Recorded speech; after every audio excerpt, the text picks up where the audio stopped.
আসসালামু আলাইকুম সবাইকে। তো আজকে আপনাদের সাথে শেয়ার করব একদম মাটুর বাটুনিতে বাটা জিভে জল আনা রসুনের ভর্তার রেসিপি। সো প্রথমে খোসা ছাড়ানোর রসুনের কোয়াগুলো প্যানে হালকা গরম করে নিতে হবে। আপনারা যেখানে স্বাচ্ছন্দ্য বোধ করেন সেখানে গরম করে নেবেন।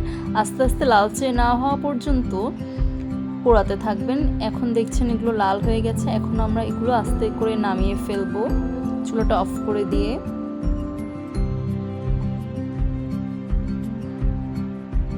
এরপর কয়েকটি মরিচ আগুনে পুড়িয়ে নেব। তার জন্য একটু মাঝখান থেকে কেটে দিচ্ছি যাতে এগুলো ফুটে না যায়।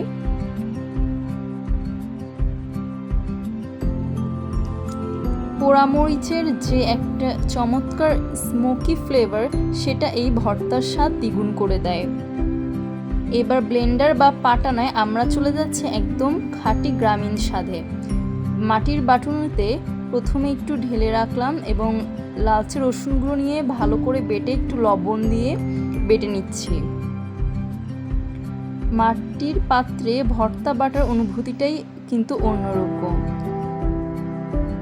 রসুন বাটা হয়ে গেলে এর মধ্যে দিয়ে দিচ্ছি আগুনে পোড়ানো শুকনো মরিচগুলোকেও রসুনের সাথে ভালো করে মিশিয়ে নিতে হবে।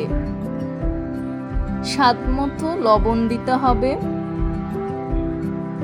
রসুন আর মরিচ যখন একদম মিশে এক হয়ে যাবে তখন এতে দিয়ে দিচ্ছি স্বাদ মতো লবণ আর ভর্তার আসল প্রাণ খাঁটি সরিষার তেলে বেশ খানিকটা সরিষার তেল উপর থেকে ছড়িয়ে এবার সব কিছু একসাথে আলতো করে মেখে নিলেই তৈরি হয়ে গেল আমাদের জিভে জল আনা রসুন ভর্তা।